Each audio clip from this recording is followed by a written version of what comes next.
अरे कहाँ हो? आ गए मेरी फोफो। ए, क्या बात है? मैं तुम्हारी फूफू लगती हूँ? नहीं नहीं, क्या हो? कहो मैडम, किस लिए याद किया? जरूरी काम से बुलाया। कौन सा जरूरी काम है जो हमसे करवाना चाहती हो? आज आपसे कुछ पूछना चाहती हूँ। क्या पूछना चाहती हो? What is problem? क्या दिक्कत, क्या परेशानी? पूछूं? हाँ पूछिए। मेरे सवाल का जवाब दे दोगे? मतलब तुम्हारे सवाल के जवाब? हाँ। अगर देने योग्य होगा दे देंगे, नहीं कोई बात नहीं। कोई बात नहीं। हाँ। ए मियाँ जी। हाँ। अगर मेरे सवाल का जवाब दोगे हाँ तो कुछ नहीं। हाँ। अगर मेरे सवाल का जवाब नहीं दे पाओगे तो सारे लोगों के सामने हाँ ये लहंगा ब्लाउज पहना कर हाँ तुम्हें पूरी जनता में घुमाऊंगी। तबे तो हमारी जटिया बन जाएगी। मान लीजिए जवाब नहीं दिया तो पूरी जनता में घुमाओगी। हाँ। और अगर दे दिया तो कुछ नहीं। हाँ। कहोगे भैंस मर जाए, कहोगे दोहनी फूट जाए, बराबर है। कोई बात नहीं, पूछिए, जो होगा देखा जाएगा। ए मियां। हाँ। कटोरे पे कटोरा, बेटा बाप से भी गोरा। हंसा दी कायदे से। बताइए। मतलब कटोरे पे कटोरा, बेटा बाप से भी गोरा। बताओ मुंडा हो, हंसा दी सर। कटोरे पे कटोरा, बेटा बाप से बात गोरा। हाँ। ये बात आप नारियल की कर रही हैं। आप सच कहते हैं। हाँ। लेकिन एक सवाल और पूछूंगी। क्या?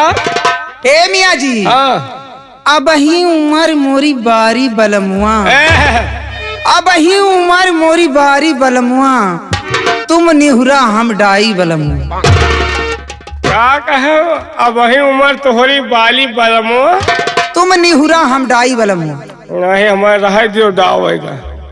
अरे कोई उस तरह की बात नहीं कर रही हूँ। हाँ। नहीं, सवाल है तुम्हारा? ये मेरे सवाल है। अब वही उम्र मोरी बाली बलमुआ, तुम निहुरो हम डाई। हाँ।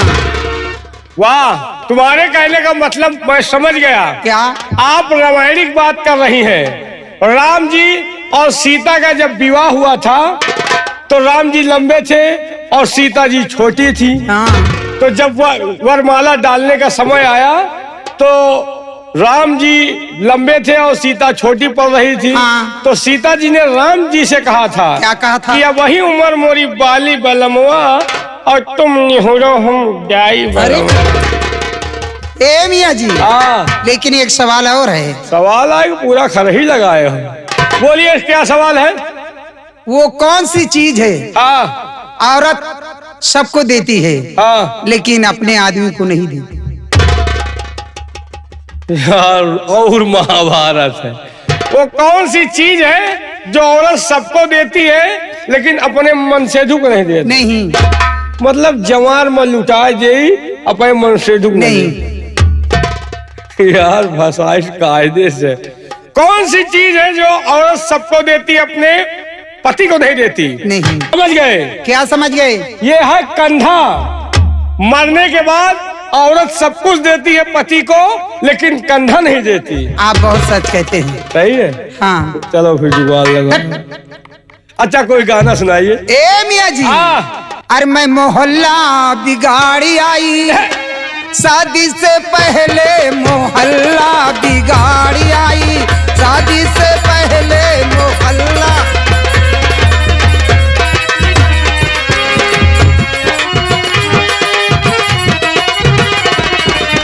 शादी से पहले की, शादी से पहले ए मियाँ मोहल्ला बिगाड़ी आई, शादी से पहले।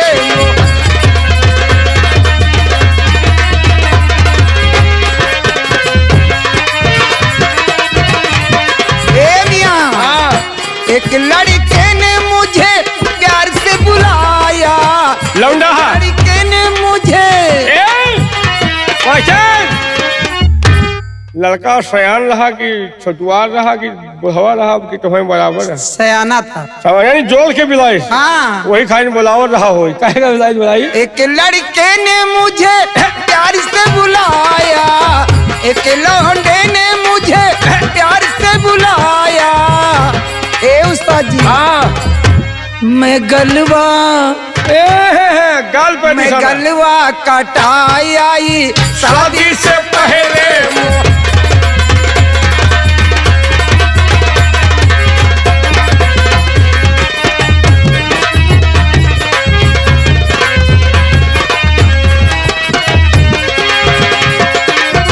एक लौंडे ने मुझे प्यार से बुलाया।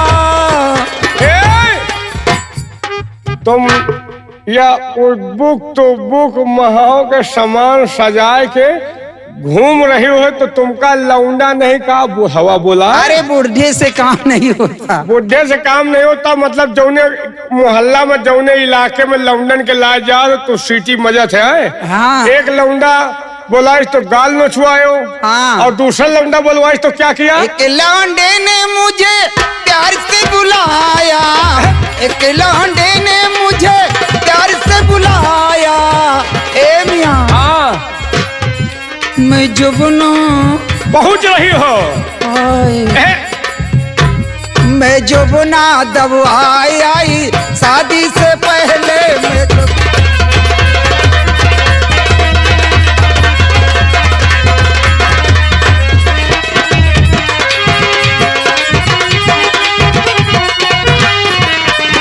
शादी से पहले की शादी से पहले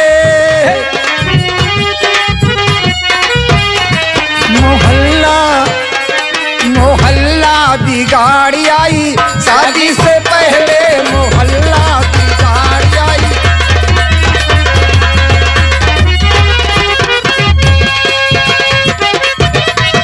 ए मियां एक लौंडे ने मुझे प्यार से बुलाया। तुम्हार कई लौंडा से कनेक्शन है बहुत सारे से मतलब जहाँ जा दो पहले मतलब गाल काटिस फिर जोबन मुहार लगाया। हाँ। और अब तीसरा लौंडा फिर भेटा रहा है मतलब शादी के पहले पूरी दुकान यूज हो रही है। हाँ। तीसरा लौंडा क्या किया? एक लौंडे ने मुझे प्यार से बुलाया। एक लौंडे ने मुझे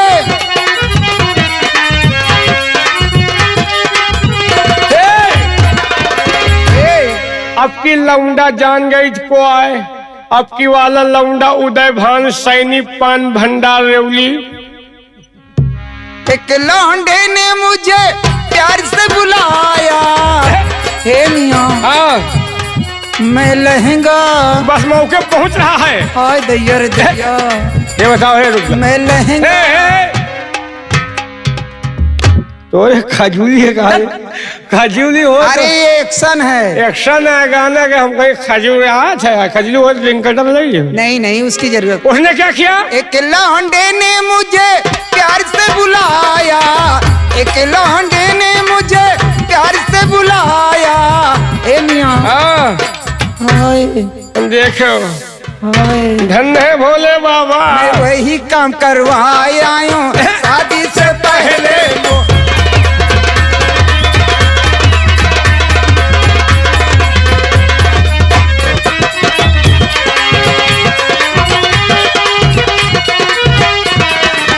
शादी से पहले की शादी से पहले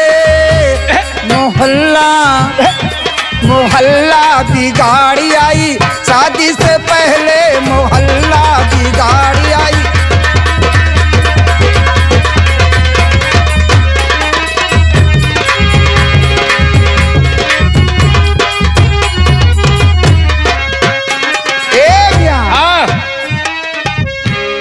अरे गौने हम ना जाब गौने हो गौने न दे हो नहीं। हाँ शादी से पहले सब काम हो रहा तो गौना का करे हो सब लौंडन में काम चल रहा है काहे न दे हो गौने।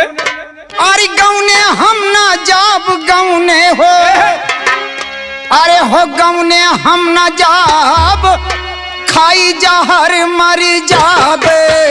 गौने हम ना जाब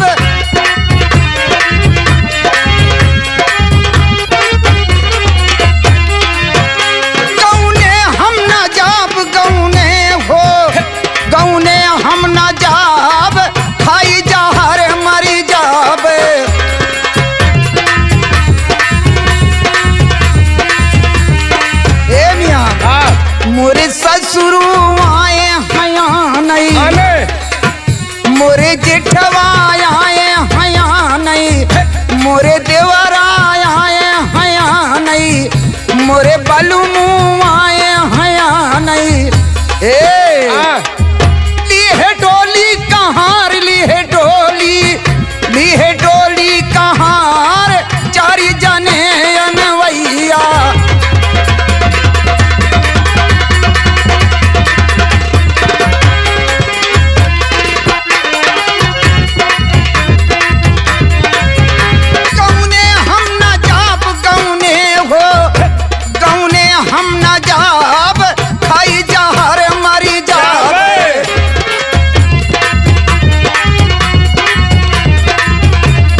के दुल्हन तोहार। ए मियां, अरे खटिया मतिया बिथरा बिछावा और बोरा बिछावा भुइया, अरे और कटई गुड़ धनिया, अरे और कटई गुड़ धनिया, तू न बल माँ मोरे चिकनिया,